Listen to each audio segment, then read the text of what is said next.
शिवाजी महाराजांचे वडील येतात अश्वावरून घरी आले. राजे पहिल्यांदा ऐकतात म्हणून गर्दी झाली गडावरती. लोकांना भेटत भेटत भेटत भेटत महालामध्ये आले. जिजाऊ महासाहेबाला अपेक्षा अशी होती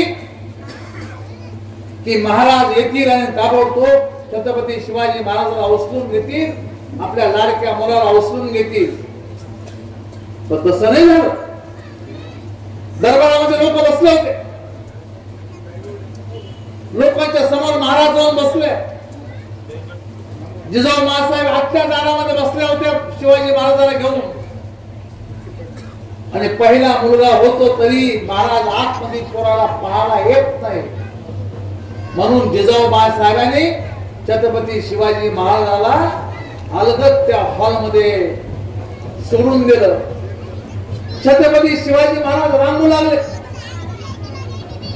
छत्रपती शिवाजी महाराज रांगता रांगता त्या दरबारामध्ये गेले आणि वडिलांच्या मांडीवरती बसले.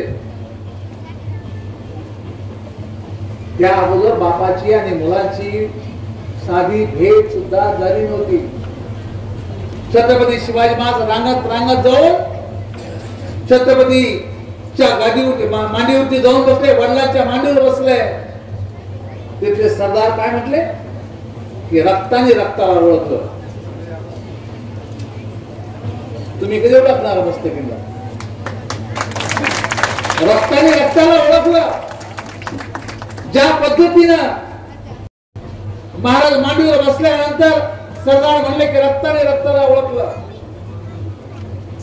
ही संधी बंधू तुम्हाला